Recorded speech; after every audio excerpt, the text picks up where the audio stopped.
Today we are looking at November 2015. This is AAA, Advanced Auditing and Assurance. And I would want us to look at November 2015, question number 5. Today in the morning, we want to look at what we call forensic investigations, forensic investigators, forensic investigations. So I'm reading the question. I would want us to read this question together. They are telling us there that you are a manager in an audit. Listen there. So you should own up your answers as you write. So I would do this and this if there are procedures. So you are the audit manager in an audit firm and doubles up as the head of the forensic investigations department. Your audit firm has recently been appointed for the auditors of Afro-Keen Manufacturers Limited for the year ending 31st December 2015.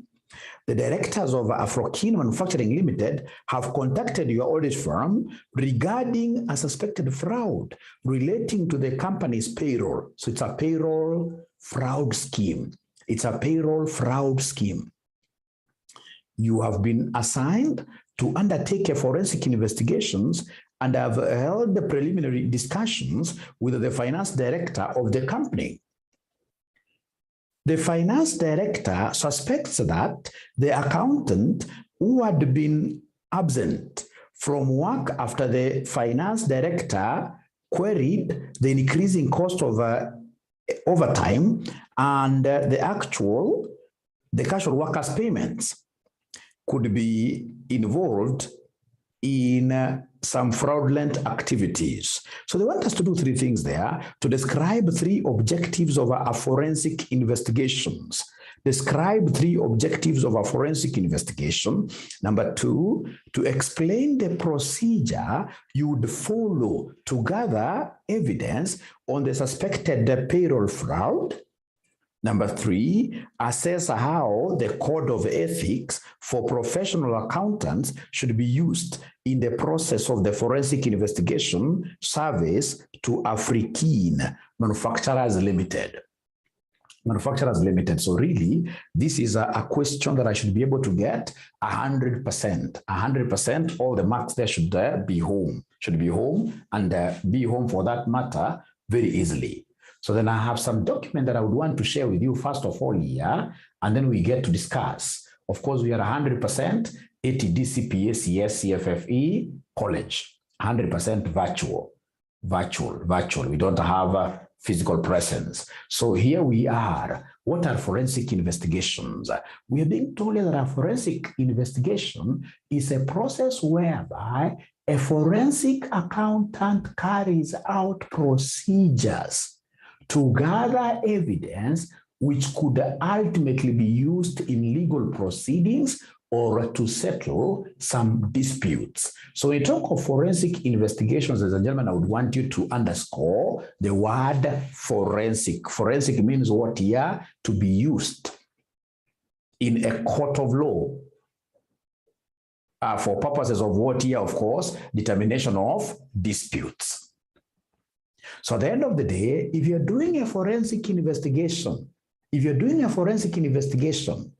your final output, you as the forensic investigator will find itself in some court of law. You'll be there as a witness. In this case, you're providing this paper, right? Another paper, right? Trying in this case here to pin down some fraudsters.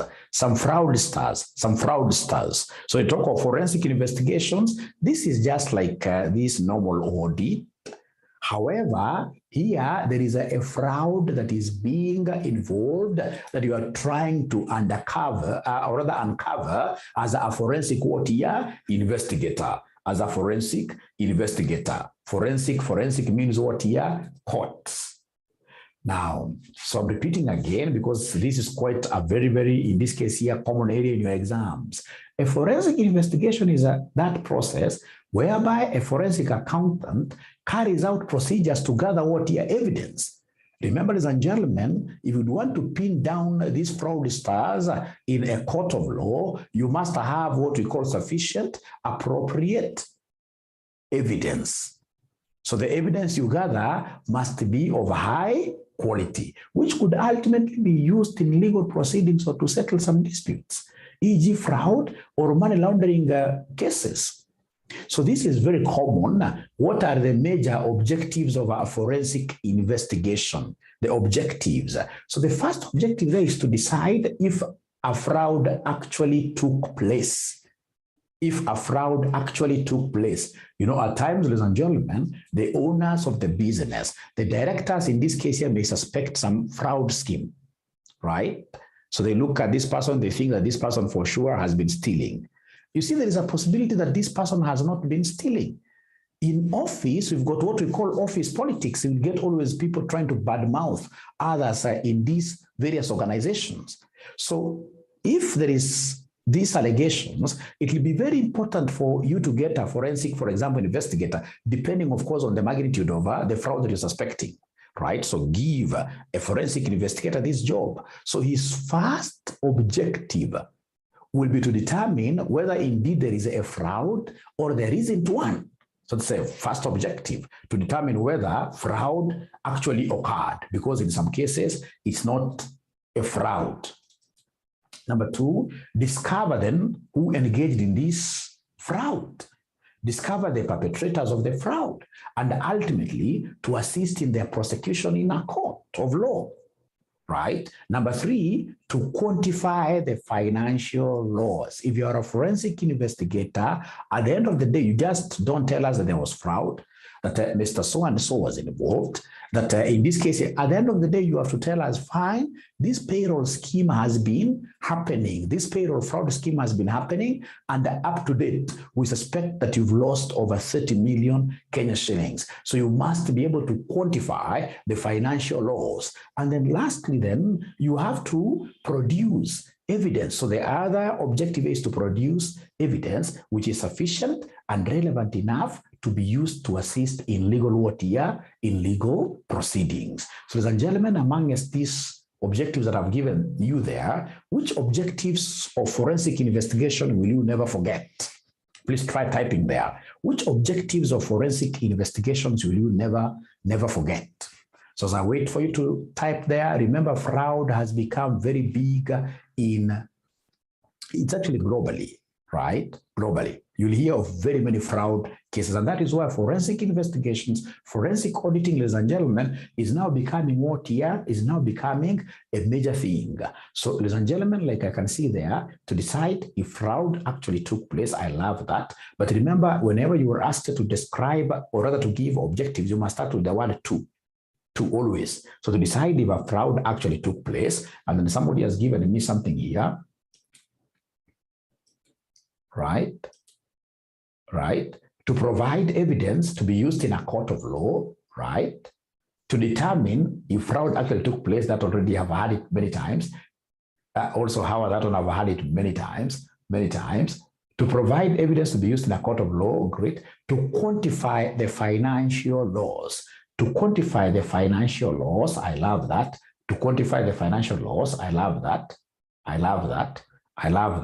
And of course, ladies and gentlemen, the other objective of this forensic investigation that is quite important, which you guys should also be able to remember, is to provide recommendations.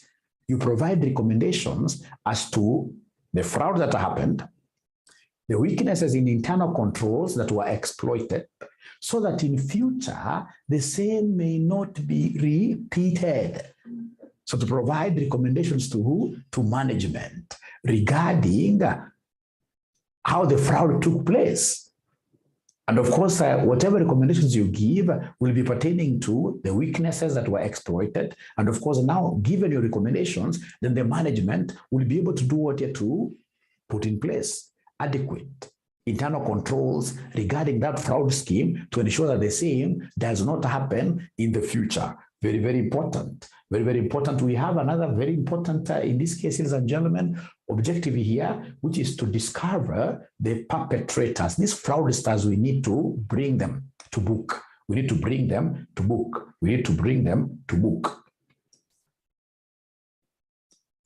Great. Now, from there, we have here procedures of accepting a forensic what here? investigation, procedures of accepting a forensic investigation. So if, for example, ladies and gentlemen, today you are Howard and Associates. So Howard and Associates has been auditing, for example, this particular company that they called Afrokeen. You've been doing the normal audit there. And then there is some payroll fraud scheme that has been discovered in the company that, of course, is allegedly been happening in that company. So the directors in this case here come and approach you, tell you, how, hey, please come and take this particular what here, this particular exercise called forensic investigations. Then what should Howard do? Should you just rush and start doing these investigations besides your normal audit? No. There are those basic steps that you need to follow. The first step, ladies and gentlemen, is for Howard to decide whether or not she's going to accept that appointment. So in this case here, the first procedure is to accept the appointment if she's interested. Listen and listen to me very well. Accept the appointment if in this case here, if the lady is interested in it. So when you are accepting the appointment, ladies and gentlemen,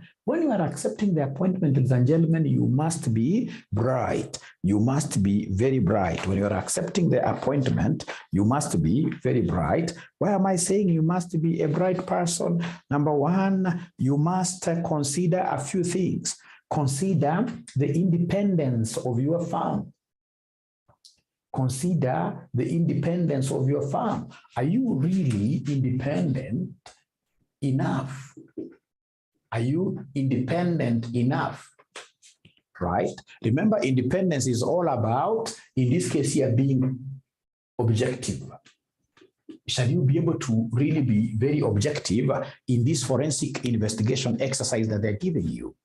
In this forensic investigation exercise that they're giving you.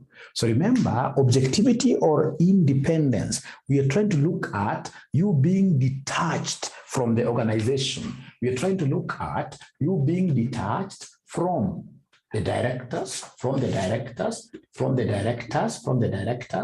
and of course, these employees of the firm. Are you independent enough? So remember, when you are independent, if this is the pendulum, then your pendulum should be able to swing to whichever direction.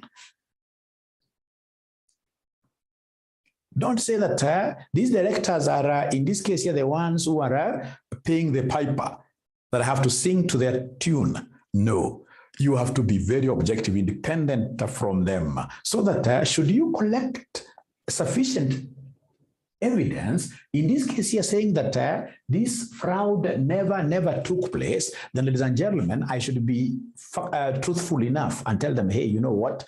It's this way. The evidence I collected shows nothing happened. If you are dependent on them, if you're going to sing their song, at the end of the day, you're going to pin wrong people, even at times for a fraud that never took place,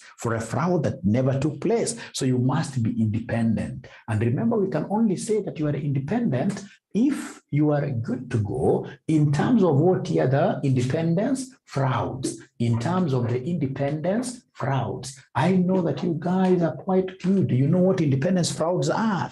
Not frauds, but threats. Independence threats, sorry. So independence threats, remember, we normally use the acronym SAFIS. Like that, independence threats. So of course, the first one is what we call the self-interest threat. The second one is what we call the advocacy. The third one is what we call the familiarity. And then we have what we call the intimidation. And then of course we have what we call the self-review threat.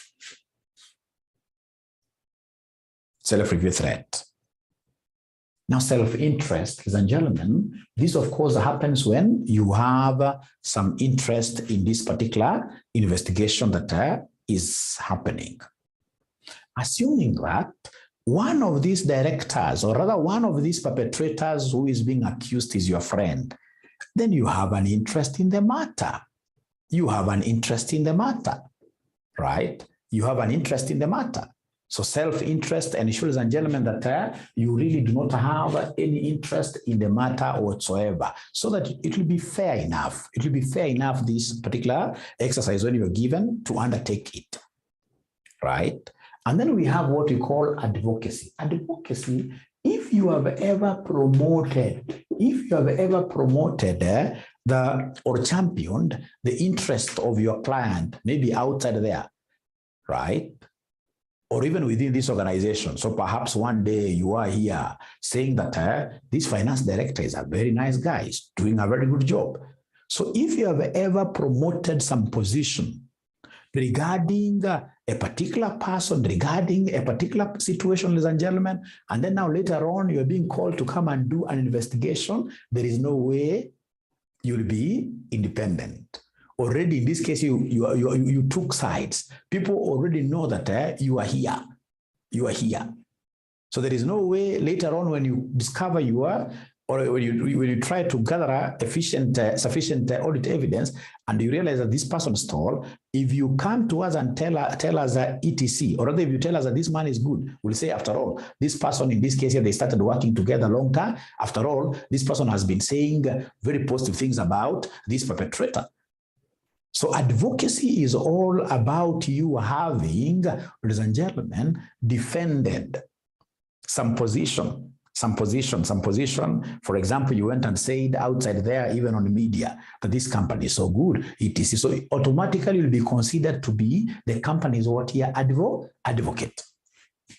Now listen to me very well. The next one is the familiarity, where, for example, because of, ladies and gentlemen, because of the auditing, normal auditing that Hawa here has been doing in this particular institution for so long, should you, in this case here, undertake another job? Should you undertake another job? You know, forensic investigation is a different engagement.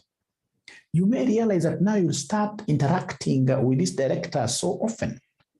And through these interactions, of course, your familiarity is going to be impaired.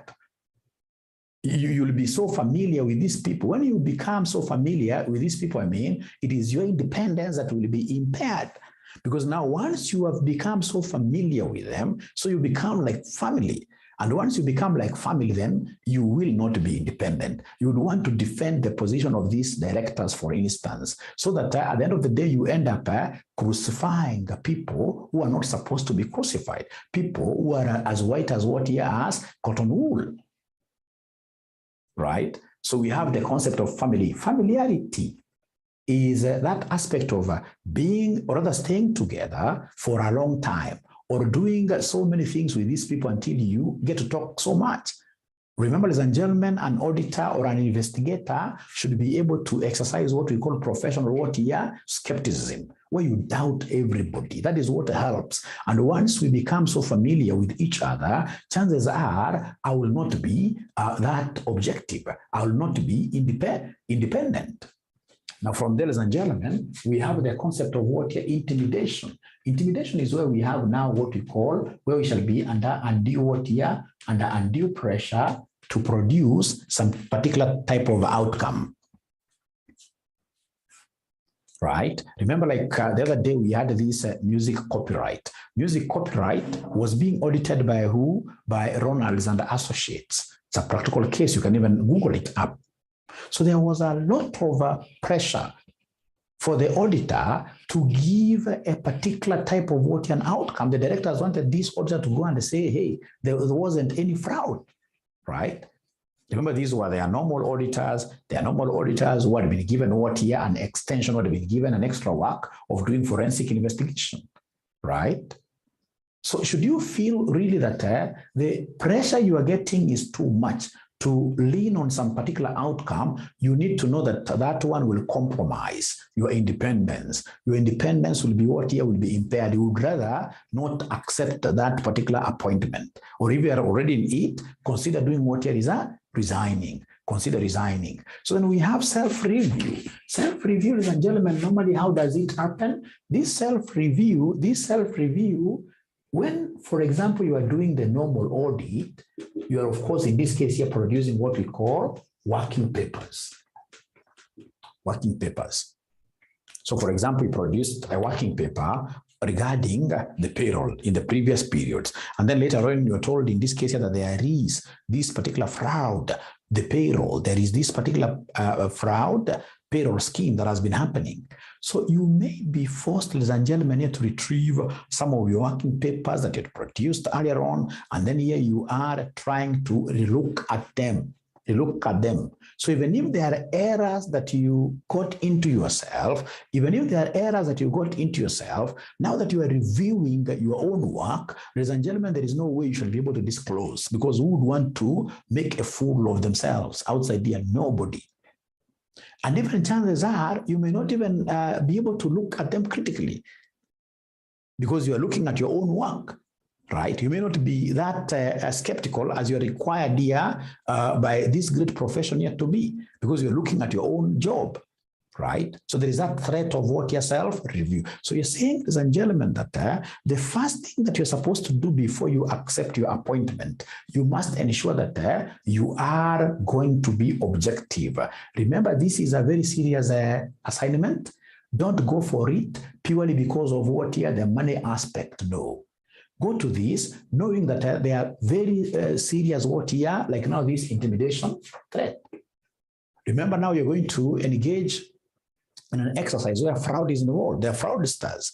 You know, fraudsters, like, for example, in our Kenya government, if you're given a job to go and try to investigate, like now what is happening in KTDA, there is forensic investigation happening at KTDA. I'm so sure the auditors there, I mean, it's quite crazy. Intimidation must be crazy there. Right? So don't just go accepting an appointment for the sake of it. Please look at this. Like now, self-interest threat also. You have been given some extra work. It means what here? Extra money. There is an interest there. There is extra fees you're going to be paid.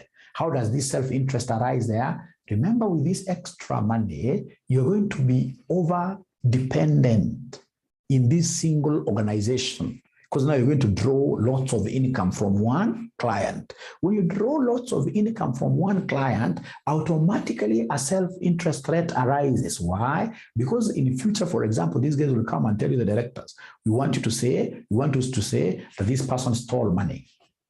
If you don't say like that, they're going to fire you. So it means, ladies and gentlemen, because you've got an interest in form of audit fees and investigation fees that you're drawing from this particular one client, chances are you have to sing their song, right? Where they tell you, you'll not even look for any evidence. So before you accept, ladies and gentlemen, this forensic investigation, always look at this. I know you guys know about this concept of reliance of income from one client. And that is why the law tells us that out of whatever income we are receiving, we should never receive more than 15%. 15% of our income, more than 15% of our income should never come from one client. So if, for example, we have got 3 clients here, A, B, C, there could be very many. Maybe out of our total income, A is giving us 10%. B is giving us, for example, 12% out of our total income. And then we realize that there is this client who is giving us, like, for example, 18% of our. This is so wrong. When you're getting a lot of income from one client, then that client becomes your father and mother. You should always be on your knees down telling them, hey, you guys are the best. You're the ones who are footing my bills in this business. Right? So to be having quite a big self-interest to ensure that this firm does not fire you. And of course, should you go ahead to give us a bad opinion regarding them, then they shall fire you. So self-interest, whenever you're accepting, in this case here, more work, self-interest comes. That is the first factor that you need to consider before you accept the appointment. Of course, there are also other factors. Factors like which ones here? Like, for example, do you have the required competence? Amongst your team members, do you have people who are knowledgeable about forensic investigations?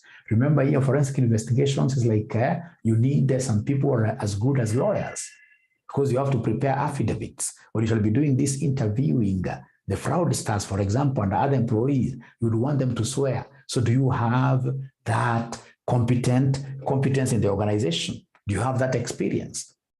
And then, of course, among the factors that you need to consider, ladies and gentlemen, are the commercial water factors. Does this business make economic sense to you in terms of the income? When you look at the audit fees vis-a-vis the expenses you're going to incur, are you going to get some residual income? Are you going to get some profit out of this? Don't just accept jobs for the sake of it. No. You know, I have some friends outside here who are doing auditing, who are doing, for example, this KRA, bookkeeping. These guys will keep on running helter-skelter from this assignment to another assignment, and then we look at them, these guys are paupers. They don't even know how to price themselves up. Right? So it's important that we look at this business. Is it really making any economic sense to us? So are we together, ladies and gentlemen, up to there? First of all, that is the first point. First point about, in this case here, the procedures to be followed. That we have to accept the appointment. And when you're accepting the appointment, there are many factors. The independence factor, commercial factor, do we have the knowledge, etc., etc., etc., etc. Thank you. So then we go to the second step. So the second step, ladies and gentlemen, that we have here is you plan the investigation. So when you are planning the investigation, remember the biggest plan here is to scope the work. Understand the work that you've been given. Ensure that directors understand the work. Know, in this case here, who is going to the lead investigator. Put up your team. So ensure that, ladies and gentlemen, you are able to place what is required of you thoroughly, nicely, right? So that at the end of the day, you reduce the risk of giving a wrong conclusion. We don't want you, in this case, to let perpetrators go like that with a fraud that they have committed. And we don't also want to fix people for a fraud that they never, in this case here, got engaged in. So ensure that you plan your resources. You plan the investigation. Very important. So come up with an investigations plan in terms of resources, timings, extent, who will do what are your responsibilities? You scope the work. Very important. Number three, ladies and gentlemen, what do we have here in number 3? Of course, in this case here, once I've scoped the work, I know now I'm supposed to start, in this case here, giving opinions. Before I do that, then I have to gather evidence. So when I'm gathering evidence, ladies and gentlemen, remember in this case here, the investigator should collect or gather sufficient, appropriate evidence, which should be able to be used in a court of law. Remember, the evidence that you're going to gather here is not your normal audit evidence. This is this is evidence which should be admissible in a court of law. Otherwise, you'll do whatever work you're doing there, you waste other people's resources, and then whatever you have been able to collect will not be taken to court, right? Will not be taken to court. So very important. From there, ladies and gentlemen, we go to the next one, which in this case here is now reporting to the appointing authority. So whatever conclusions you come up with, you must report to the appointing authority. Ladies and gentlemen, remember the people who gave you the assignment. You must call them into some meeting. Tell them that you guys gave me the job and here's your report. Give them a high-level summary. Give them, in this case, your documents that you would want them to go and read. Should they have any questions later, they should be able to call you again. So you must go back to the appointing authority, who could be the shareholders, directors, or whoever who gave you this job, to get your report. So report, in this case here, to the appointing authority. And then, of course, this appointing authority now will be able to go to the High Court or whichever court and place a case right there before a judge. It could be a normal case, or a case filed with certificates of what year agency, right? So at the end of the day, now once a case has been filed, you will be among the witnesses. You as a forensic investigator, now you must go and appear in a court of law to give what year the evidence that you have. And remember that that evidence, ladies and gentlemen, has to be what year, has to be of high quality. And that is why we say here you have to be very factual. If you know that you have no good evidence, during reporting your matter to the appointing authority, tell them the truth. Tell them the truth. Tell them the truth. Tell them that you know what? This case is not going anywhere. You will not win. Please don't lodge a case against these people. Don't lodge any case against these people. Great, ladies and gentlemen, we are told here court proceedings becomes the last thing. Now, from there we have procedures of accepting a forensic investigation. This is quite big. And then we have steps in investigating a suspected fraud. Quite similar, but I mean, when you're investigating this suspected fraud, what do? Number one, you determine the type of fraud. Is it a money laundering fraud? Is it a payroll? Scheme, fraud scheme. You must determine the type of fraud. Number two, consider how the fraud could have taken place. Consider the motives, etc. Right? So consider how the fraud could have taken place, e.g. usually by circumventing internal controls. Right? Number three, gather evidence. Gather evidence. Determine the identity of the perpetrators. Of course, when you are gathering evidence, you'll have to identify. It will help you to identify the identity of the perpetrators, the monetary value of the fraud, etc. Gathering evidence includes the motive for the fraud, the ability of the alleged fraudster to conduct the fraud, any attempt made by the alleged to conceal the crime, right? An examination of accounting records and other documentation, the use of computer-assisted auditing techniques, the CAATs, of course, to discern the trends, etc. So gathering evidence includes you interviewing employees of the company, discussions with management. The most important thing when you're gathering evidence, this evidence, because it has to be admitted in a court of law, it must be sufficient and relevant. It must be sufficient and relevant. Very important, please, at the background, gather enough evidence. From there, please always give these fraudsters, these suspects, we call them suspects, by the way, for now, these suspects, give them an ear, right? You must also let them get a chance of giving you their side of the story. Remember, normally a story has got two sides, right? When party A is telling you that this and this is very, very bad, you may think that these other guys are what here? They are actually killers. But it's important that you also get to listen to them. You'll be surprised when this other party comes, these suspects come, when they explain themselves, you'll be surprised. These guys are not involved at all, in this thing. So in this case, ladies and gentlemen, when you are doing these forensic investigations, it will be very important for you to do what here? It will be very important for you to interview these suspects. And then number 5, produce a report for management, summarizing all findings, concluding on the identity of the fraudsters, and then the amount of the financial loss suffered. This report is also likely to be presented as part of evidence during court proceedings. It doesn't stop there. It will be very important for you to advise the management. It will be very important for you to advise the management such that in future, ladies and gentlemen, we will be able to have all the loopholes that were exploited sealed. Remember, it's all about strengthening what here? Internal control systems. It's about strengthening internal control systems. Now, ladies and gentlemen, I would want us now to go back to this question of November 2015. November 2015, question number 5A, and then we try to see whether we could answer this in the few minutes that are remaining. And I hope you've not been taking notes, because I'll be able to share these notes with you.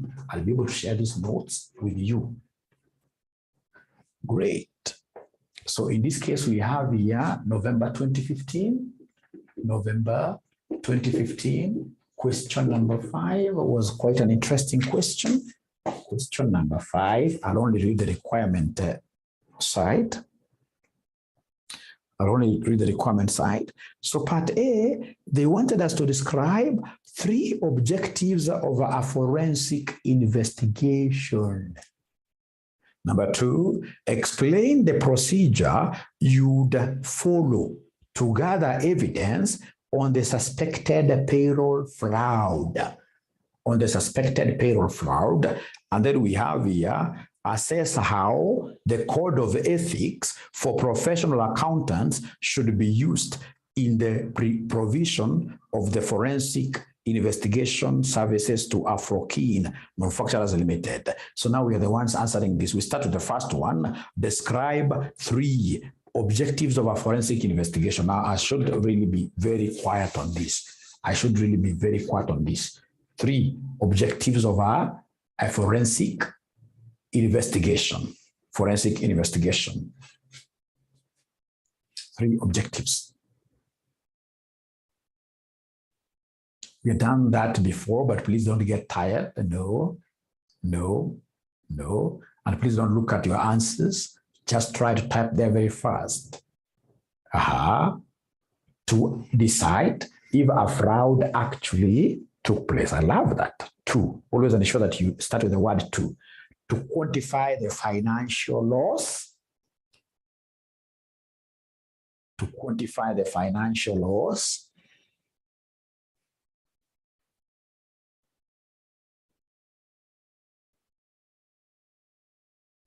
To discover the perpetrators.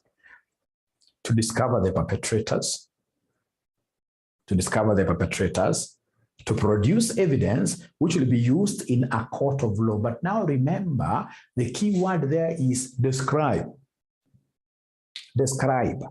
So of course, I'll write those small objectives and then I'll try to speak through those objectives. I can add 1 or 2 sentences there, right? If, for example, it is about producing, in this case here, evidence, I'll speak about, for example, I'm trying to own up, right? That I would, in this case here, interview employees in the company, right? I will do blah, blah, blah to ensure that I'm able to collect high quality evidence that will be used in what here? In a court of law. So you must, ladies and gentlemen, in this case here, try to do what here to substantiate, because you're describing. That's very important. So we have in this case here, Nancy, to decide if a fraud occurred. I would want to do this because in most cases, remember, these are allegations. It could be true or not true, right? At times people live out of what here fear that there is theft happening. So it will be very important for me to gather sufficient, appropriate evidence to really make a decision, to really see whether this fraud took place. So you must try, ladies and gentlemen, in this case to expound on your objectives, because description means that you have to give like a paragraph. You can't have a paragraph only 1 sentence. It should be like 2 or even 3 sentences for you to be able to nail down. I like what Marietta is telling me there, to provide recommendations to the management regarding how the fraud took place, and of course regarding what here weaknesses in their ICS, in the internal control system, so that you can safeguard the same from not happening in future. So thank you very much. That is number 1. Number two, explain the procedures you'd follow to gather evidence in a suspected payroll fraud.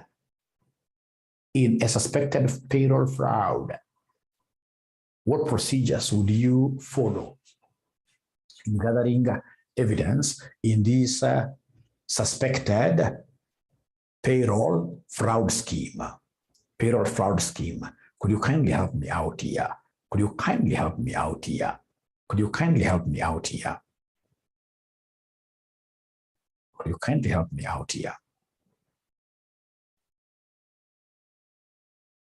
Mm-hmm. So how are we supposed to talk of the steps of forensic investigation?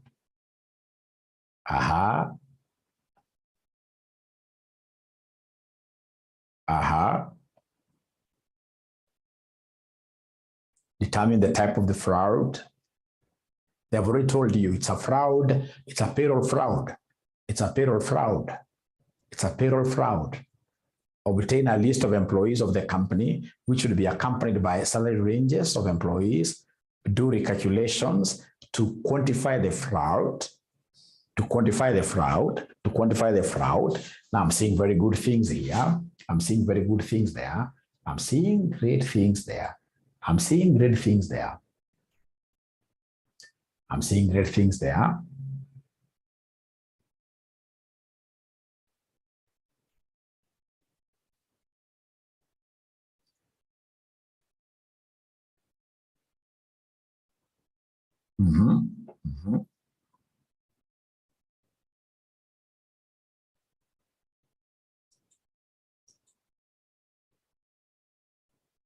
Doing background check on employees' files. On employees' files. Remember, these guys, ladies and gentlemen, they are quite specific. That they would want you to talk about, in this case here, what here the evidence, right? The steps, the procedures on gathering this particular what here, this particular evidence on the payroll fraud. So what would you do like fast, what would I do? Like somebody has told me, for example, like obtain the various payrolls over the period. But this particular fraud, in this case here, happened, right? Very important. Try, in this case here, to get, apart from the payroll, I mean, do we have, for example, the contracts of these employees, right? If it is wages, what is, for example, the wages that are approved by directors, right? So somebody has told us there, when I'm trying, in this case here, to dig more, to be able to get this evidence, it will be very important that for us to do what here, to quantify, to recalculate the payroll amounts, right? Right? As an audit procedure I will follow, I would even want to trace these particular amounts here to the vouchers, which were raised, and to the amounts paid at the bank, isn't it? At the bank. So if I'm the one doing this, ladies and gentlemen, it doesn't really hurt anything by writing so much. I can even try to write how I was writing here, like the basic steps of what here are forensic investigations. And then I'll come and narrow down on the basic steps that I need to follow when now conducting a payroll what here? Fraud. When conducting a payroll fraud, right? Review the payroll, bank reconciliations, bank statements, etc. Do a physical check of employees against the amounts what here paid. At times, ladies and gentlemen, if it is wages and whatever, and you have those employees still on site, you can even decide in this case here to do head counts, right? etc. So in the interest of time, ladies and gentlemen, in the interest of time, I can see what Catherine is saying there. It all goes to the same thing. It all goes to the same thing. Even the overtime normally passes through what here? The payroll.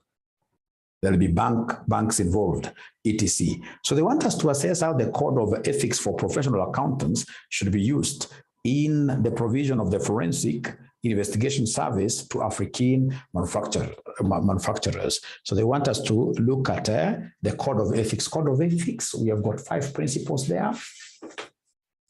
Code of ethics, we've got 5 principles. Code of ethics, we've got 5 principles. Number 1 is independence. Number 2, we have integrity. Number 3, we have confidentiality. Number 4, we have professional behavior. Number 5, we have what we call professional competence. And due care. So professional competence and due care.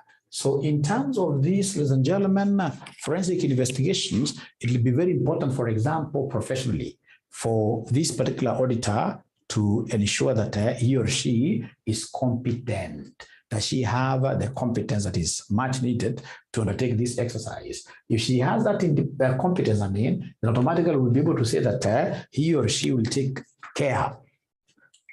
He or she will do the right thing. So that in this case here, this particular client of his or hers will not be able to even suffer more losses. Very important. Very important. Ladies and gentlemen, remember, under professional behavior, this forensic investigator, right, which in this case here is a profession well within ISPAC. How you behave in whatever that you do should be able to give credibility, more credibility to, should be able to give more credibility to ISPAC, should be able to give more credibility to ISPAC.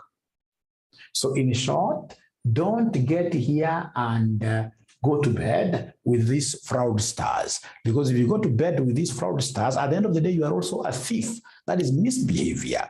At the end of the day, you'll find your name in the media. And once it goes there, then people will start saying, hey, that's how accountants behave. ISPAC members are not so nice. So you are denting the image of accountants in the industry like that.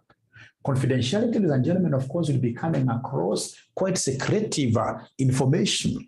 When you're doing this particular exercise, will be coming across secretive information. So you don't disclose that information to third parties without express authority of the appointing officers. Even in court, you can only go there as a witness when you're called upon the company that gave you the job. Right? You just don't start talking like anybody outside there. We are being called upon as accountants, as forensic investigators to ensure that we have this. And then we have lastly, integrity. Integrity is about straightforwardness. It's about honesty. Be very honest with your appointing authority. Tell your appointing authority, hey, this case that you want us to pursue will fall flat on its face.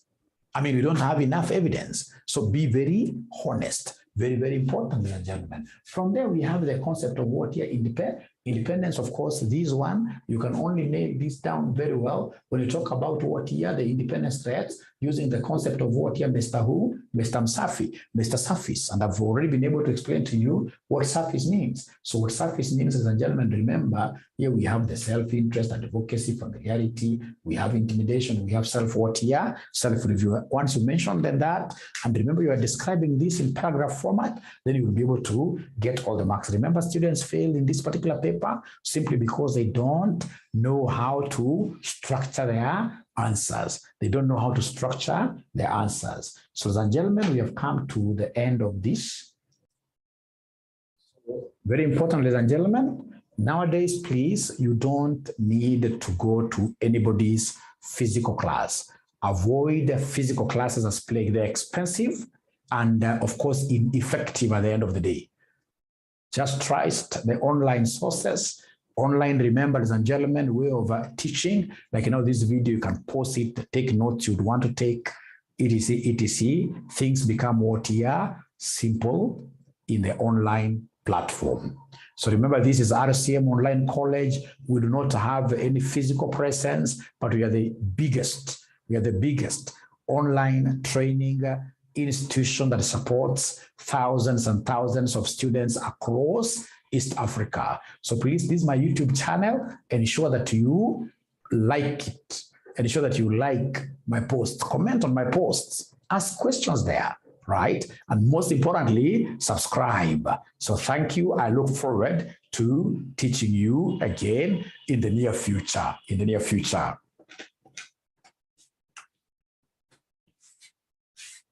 Should you, of course, want our services, don't, in this case here, shy away from calling us. Thank you so much.